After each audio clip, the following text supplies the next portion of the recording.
Hello, my name is Helena Jeffery Brown.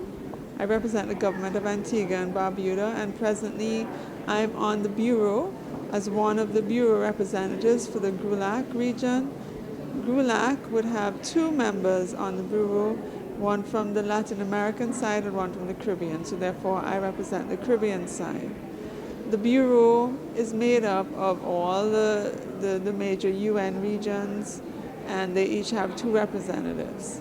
It's important that Caribbean has a say in the matter, because then you get to represent on that bureau the concerns of the region.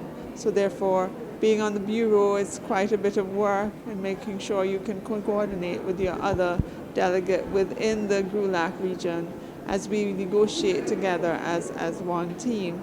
So therefore, it means having to go to early morning meetings and then reporting back to GRULAC, and then in my case also reporting back to the Caribbean, and making sure that our presence and our concerns are registered at the Bureau, because many decisions are made there which shape how the convention moves forward.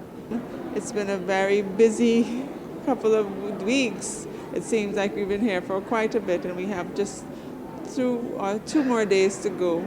We are concerned that the Global Biodiversity Framework may not have the means of implementation that we need as small island developing states to implement.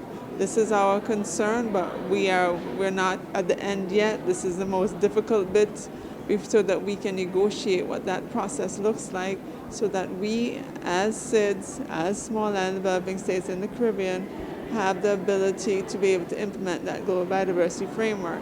So what we will have to do now, when we return home, after we hopefully adopting a successful and robust Global Biodiversity Framework, is now then adapt our NBSAPs, or our National Biodiversity Strategy and Action Plan, so that they fall in line with the Global Biodiversity Framework, and therefore help with that process of reversing biodiversity loss. So this is a very important process, and when we get back home, we intend to engage further with the community groups, with our other government agencies, with our other environmental NGOs, because at least in Antigua and Barbuda, we work very closely with environmental NGOs, and we want to improve our relationship with the community groups so that we can ensure that biodiversity loss is reversed, and we can move to that goal of living in harmony with nature. Thank you.